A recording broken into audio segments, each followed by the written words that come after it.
Looking at a really cool electric bike today. This is the Riese Müller Homage NuVinci HS. HS stands for high speed. NuVinci is talking about this, I guess it's a continuously variable transmission, planetary geared transmission. It's got these 8 orbs inside and they kind of tilt and it creates this really cool seamless shifting experience. You see that little graphic there? There's a guy on a hill and then you can flatten that hill. That would make the bike go faster. It's sort of a higher gear. Or you can turn it into a steep hill and that makes it easier to pedal for climbing. So it's really intuitive. It can be shifted at standstill, as you see here. There's no clunking or mashing that's gonna happen. You can even shift while you're riding, although if you let off a little bit and ease off, it's gonna shift a little bit easier. I noticed I was trying to shift while pedaling hard and it did work, but I had to kind of work on that thing a little bit. The reason this bike is so cool is because it's one of the very few truly low step electric bikes with full suspension. So, you know, we've got, what is this? SR Suntour Ion, 100 millimeters of travel. It's an air fork, so it's a little bit lighter weight. It's got a thru-axle, 15 millimeters with quick release. So it's gonna be stiff, but easy to work with if you need to do maintenance and stuff. Tapered head tube up here. In the back, we've got a 10 millimeter threaded axle and no quick release, and that's because of the NuVinci setup. This bike also comes with a roll-off option. It's a 14 geared, internally geared hub. Again, not a continuously variable transmission like this. There's actual chunks like steps, and you really have to ease off on that one in order to shift. It's probably viewed by people as like a little tougher. It's kind of almost like a mountain bike internally geared hub. People use it for touring. It might weigh slightly less. This is like 5.6 pounds. It's full of oil that helps it shift properly and smoothly. And I don't know, it's interesting trade-offs that you have here, because being lighter like this, or I guess it's not lighter, being sealed like this, completely cut off, there's no derailleur hanging down, but you do have this chain tensioner, and so I guess there's still little pieces that could get bumped if the bike tipped over, but it's a lot less vulnerable than a traditional cassette with all those gears that are gonna be changing.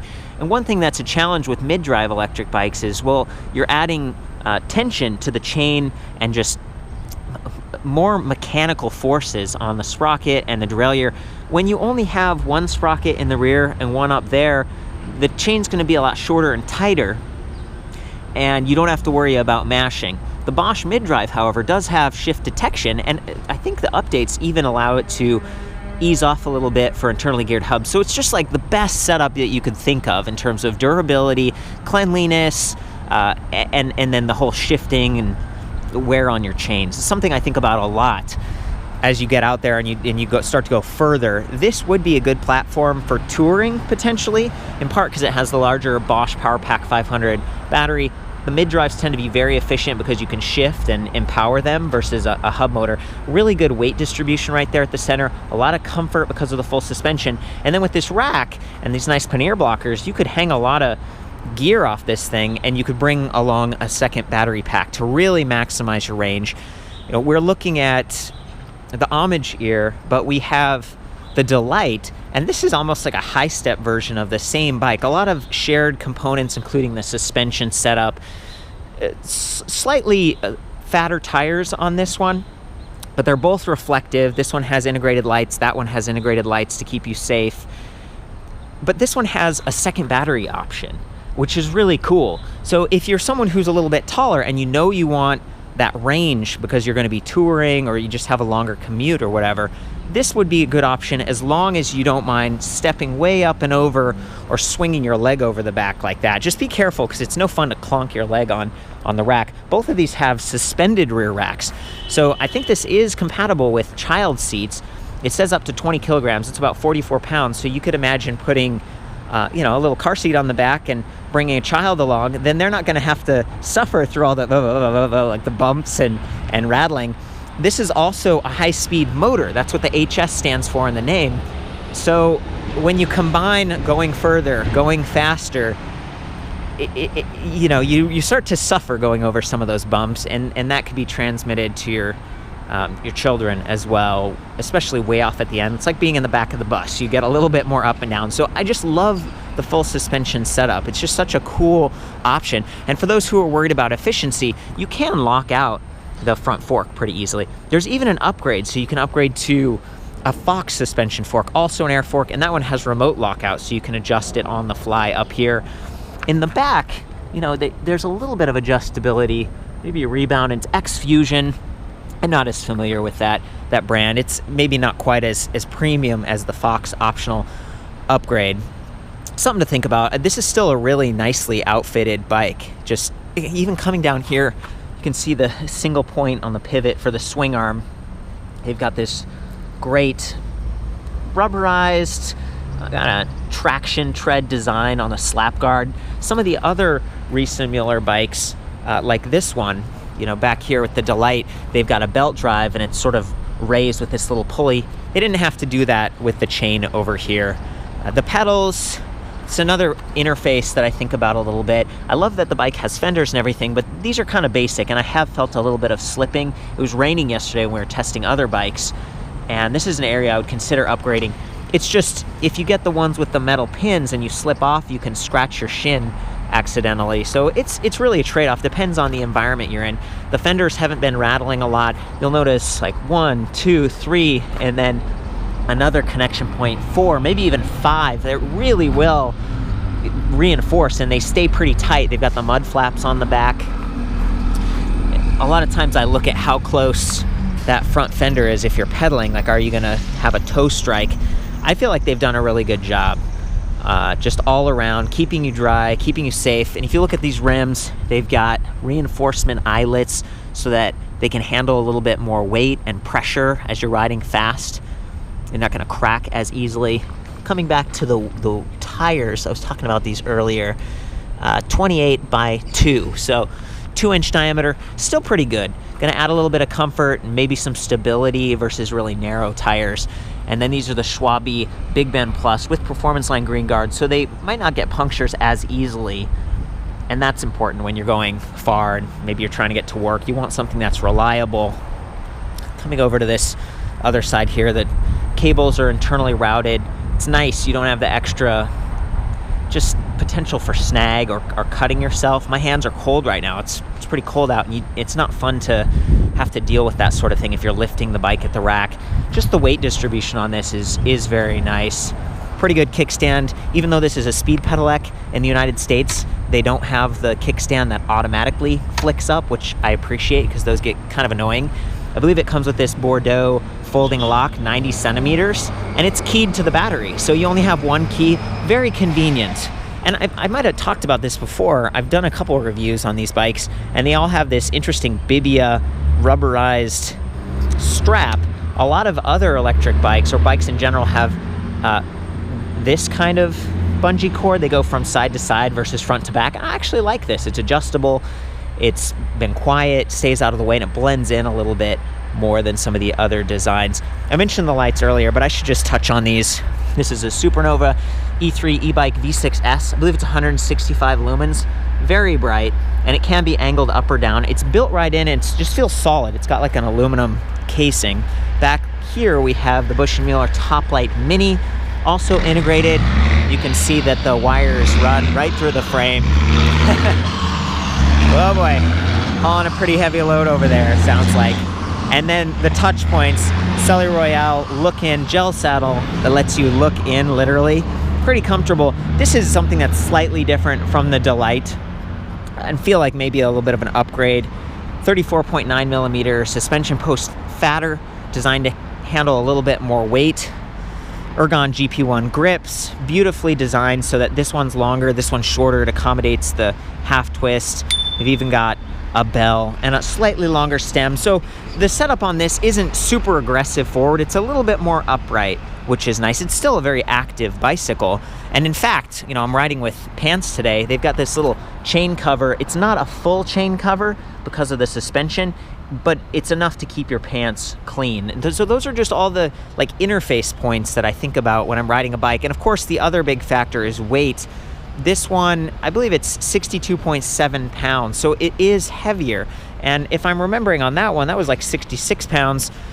Again, this is sort of like a very, very similar bike, just this one's mid-step. It feels stiff, it feels sturdy, but that comes at the price of weight. And just, you know, having that awesome, cool rack that's suspended, they had to really reinforce it. It's not just thin tubing, it's extra. And then that internally geared or continuously variable transmission. Those are the trade-offs. Those are the different points. Did I already mention price, Chris? I think it was $57.99. Right, $57.99. A little bit more expensive. This is Chris. I've been hanging out with him. We've been riding around because these are his bikes. He owns Propel Bikes in Brooklyn. We're just up the street and thought this was a nice environment to shoot. Can you tell me anything else about this bike, or, you know, who's been ordering these at your shop? Yeah, I think the Delight has been the most popular for us, but oftentimes people are a little bit shorter, or they want the step-thru design, and having that option on there is really nice. But you know, the full suspension city bikes is something it's a design that's kind of originated by Riese Müller, so it's somewhat new to the US, but once you ride one, you really experience like why it's so special. And you know, it is a little bit more expensive, but the comfort is a really big deal. Can you tell me about their traction, or, you know, they have this philosophy? Sure. So, you know, they started with full suspension. They started with a folding bike called the Birdie. It was a non-electric bike that was originally designed in the early 90s, and that's when they started the company. And since then, they introduced several full-size, full suspension bikes that were non-electric. Everything was non-electric. And then later, they started adding electric. And when Bosch introduced their system, they connected with that. Now, what they call it now is what's called control technology. And the idea is that it's not just comfort, it's actually safety as well. Because one of the key elements is when you're riding over bumps and that sort of thing, it can happen that your wheel can kind of come off the ground and produce kind of an unsafe environment if you kind of jump up, and it might be especially at unexpected. high speed. Especially at high speed. So that's the idea. Actually, when I went to visit them, Sandra, who's the director of business there, she said, well, I would not ride a high-speed bike without full suspension. And you know, they do have other high-speed bikes without full suspension, but they pretty much always couple them with a suspension seat post to kind of help mitigate that. And a suspension fork. Risk. Right. So you're still getting that comfort / traction that you're talking about. Exactly. And the older, you know, Chris is going back into the history of the company. I think the Birdie, they called it cushion cycling. Yes. That was their philosophy in the early days. It was like only full suspension products, and you can see that carried through here. Yeah, it's just a really cool option, and you've been carrying more and more of the Bosch products because they're reliable. It sounds like Riese Müller might only do Bosch. Is that the case? They only do Bosch, and actually, since they started working with Bosch, they decided to not offer their non-electric systems anymore. So they're all electric now? They're all electric. All their full-size bikes are only electric with the Bosch system. However, they do still offer the Birdie, their original model. But who knows? Maybe as the batteries get smaller and that sort of thing, we might end up seeing electric Birdie as well. That's cool. Which we're excited for the prospect of that. So the guys that do this, it's like a partner team. A guy with the last name Riese, a guy with the last name Müller. Right. So it's Marcus Riese and Heiko Müller, and one of their wives, right? And Heiko's wife, Sandra Wolf, or Dr. Sandra Wolf, actually. So she's in charge of mostly she's a director of business, and she does the branding and that sort of thing. And then Heiko and Marcus, I guess they handle a lot of the design and these things. So okay, cool. Well, it's just neat to think about where this company came from. There's a couple mechanical engineers who studied together in Germany, and then they did like a school project and made some cycling earmuffs that would like go right into that triangle. And so it was about warmth, which I could appreciate. Again, we're here in New York, got a bunch of kids running around. What is this place? It's like a restaurant? So this is Building 92. There's actually a museum for the Navy Yard here, and it's one of the newer buildings in the Navy Yard. Have you done the museum? Offices. I have, yeah. Is it cool? It's pretty cool. It's really cool. It's interesting to see the history and this whole area. You know, there's here as now they refer to the Navy Yard. They say they used to launch ships. Now they launch businesses. And there's actually many different businesses inside the Navy Yard.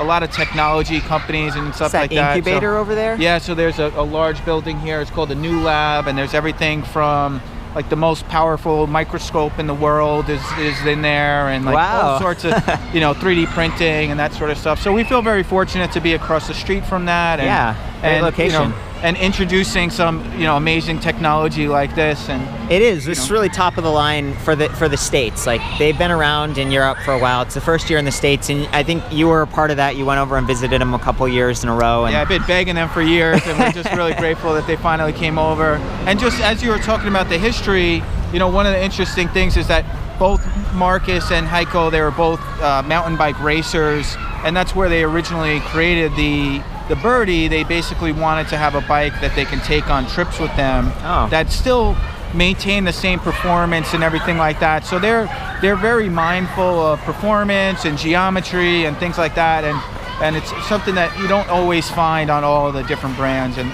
so it's pretty cool. That is awesome. And again, shop just up the street. He has a Birdie hanging on the wall. I might show that later.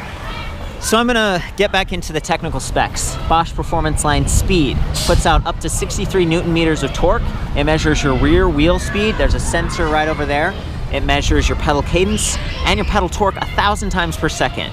Super fast, and it's got this smaller than normal sprocket that spins on average 2.5 times for every crank revolution.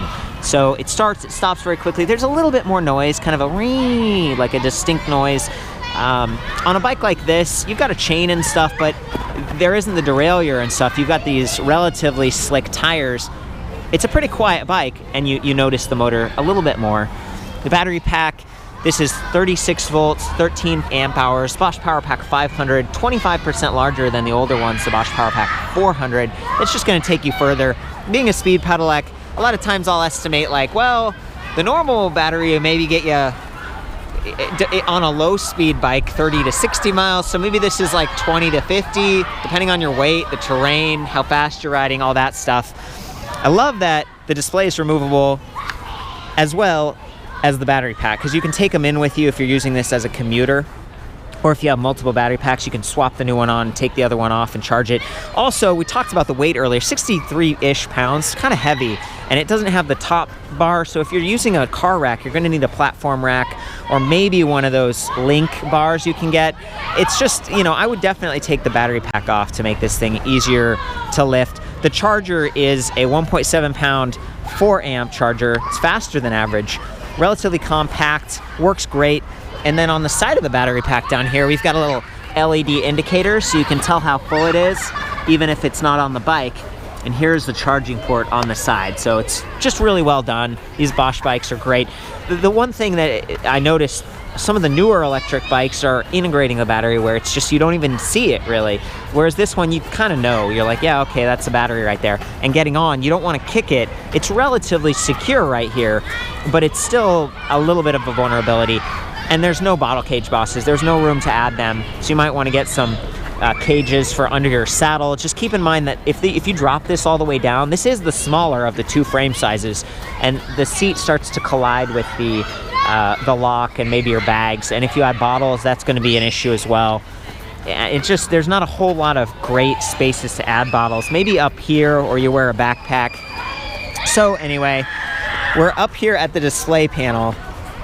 It does angle so you can get the glare out, and we've got a remote button pad so you can interact with it without taking your hand off the grip, and actually works really well. Something I appreciate a lot about this and some other systems. Once you get a feel for it, you don't even need to look down. You can just press plus or minus to get more or less power, and that I button is rubberized, really well sealed. This whole thing is really water resistant. We got speed readout in the middle, 5 battery bar indicators, lights, which the lights are kind of always on these bikes because they're speed pedelecs. Your shop can help you to disable that so you can use the on or off button if you're someone who wants to ride in the moonlight without the lights showing. This display cannot be turned off in terms of backlighting. It's got a faint blue glow, but it's faint, so it doesn't get in the way too much. Power indicator on the right, 4 levels of assist, so I'm going to press the plus. We got Eco, Tour, Sport, and Turbo. Turbo is awesome, but it's going to drain your battery faster. It's also going to make more noise. And then down here, we've got a bunch of trip stats. That I button here or here is going to walk through those. So we've got trip distance, we've got clock, max speed, average speed, trip time, and range. Range is really cool because it's dynamically telling us how far the bike can go based on the last 3 miles of performance, the battery level, and the assist level. So it's only 4 miles because this bike's brand new. It just got here, and Bosch sends these at about 2 bars of capacity. So again, expect way more range than this. We go way down to Eco, it's saying 10 miles. So it's just great. You get that dynamic range estimation that's a lot more accurate than just kind of guessing based on those battery chunks of 20% increments. Got a bell, hydraulic disc brakes. Love these, Shimano Dior, 180 millimeter rotors, front and rear. You want to be able to stop effectively when you're on a heavier bike that can go faster, as this is. Also, if you're someone with shorter fingers, you can do the adjustable reach on these and bring them in a little bit. Makes it a little bit easier to ride. I don't have especially large hands. Sometimes I ride gloves and it can feel like a stretch. So that's a nice feature of hydraulic brakes. It's part of the reason this is a more expensive bike. So you've got those upgraded parts. Chris, this might be a good chance to ditch these kids and go for a ride. Let's do that. That sound good? Okay, here we go. Put that kickstand up. I'm gonna ride. I'm just gonna take it all the way up to turbo. Hey.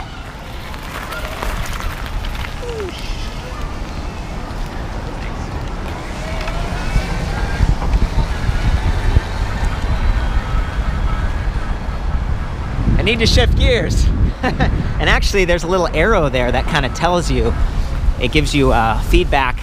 Basically it's telling me that the motor isn't operating at peak efficiency, so it's like shift up, shift up. So in that case I would twist this backwards, flatten that hill a little bit, and now we're gonna be able to hit a higher top speed. We might want to cross that way, Chris. Let's do it.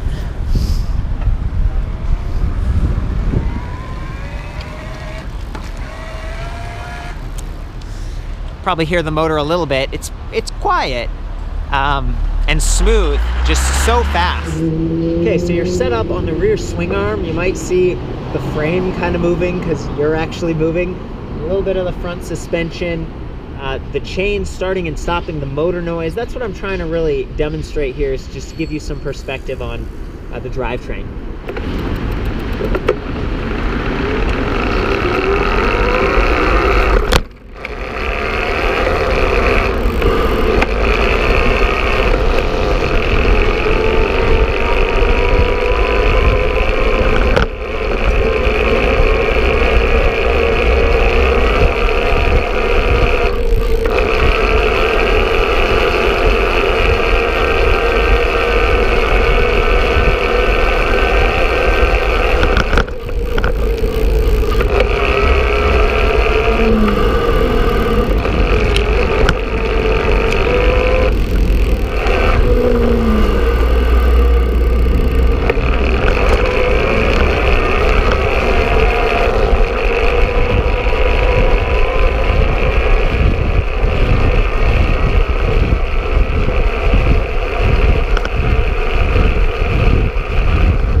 First part of our adventure was climbing.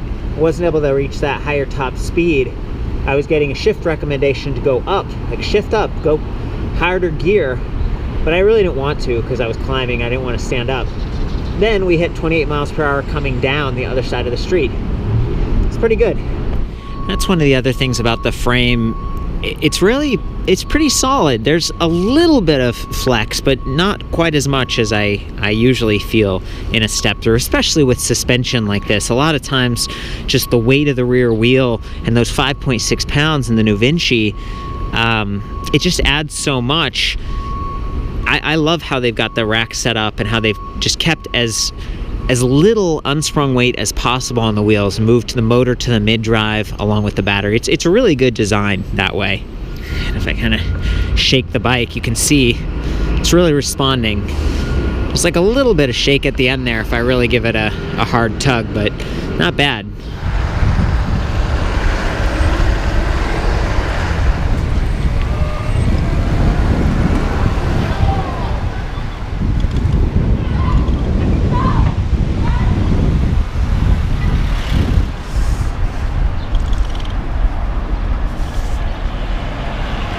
Pretty easy to outpace people on regular bikes. And then climbing, it's a little bit of a hill. These bikes climb like no problem.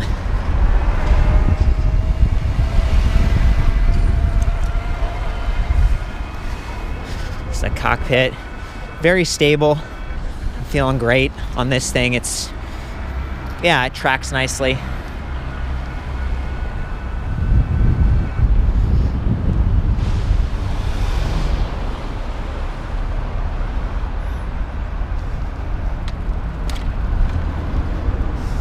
Nice. Thank you so much, Chris. Yeah. It's been a lot of fun getting out. Great to see both of these bikes next to each other.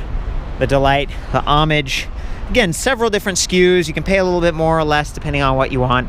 The speed option is a lot of fun, but you don't have to go super fast. Like, I wasn't maxing out the speed there, even though I was on turbo. It's based on the gear you're in and how active you're pedaling. Anyway, I think that's about it. Got all the specs back at the website. The standover height, again, I'm on the smaller of the two frame sizes. For the full written review, I'll see you at ElectricBikeReview.com. Of course, have fun out there, ride safe. And I think I mentioned the reflective sidewalls and the lights, but these bikes, this one comes in 3 colors, right? Right. What is it? Kind of a matte black here. Yeah, the white and the red. Red. Yep. Yeah. So if you're someone who's really concerned about safety, I notice you've got a white helmet on. I do too. I tend to get the light color bikes so that I create a larger visual footprint. I guess that's my final thought. You have anything else to add? No, just enjoy. Yeah. Thank you so much, man. So I'm gonna have Chris trade off here so you can get another angle on the ride. This is what you might look like on the bike. I'm gonna get that headlight.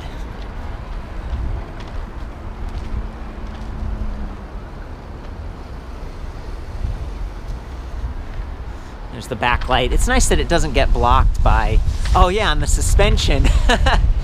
Nice, dude. Will you go off the curb here? Yeah. We gotta, yeah, just so much more comfortable than if it didn't have suspension, and a big upgrade from seat post suspension. But anyway, that rear light's not gonna be blocked by bags or panniers or anything like that, which is really nice. We're back in the shop. As promised, there's the Birdie, shining the light on it a little bit. Full suspension folding bike, pretty awesome. It's got these bright accents on the pedals and grips. They let you choose the color. Also, while we're up here, we're inside now. You can see that faint blue glow I was talking about. And on the right-hand side of these displays, there's a little micro USB port right there, so you could plug in some of your electronic accessories, whether it's a phone that you're using for GPS or a music player or something like that. Puts out 5 volts and half an amp, so 500 milliamps.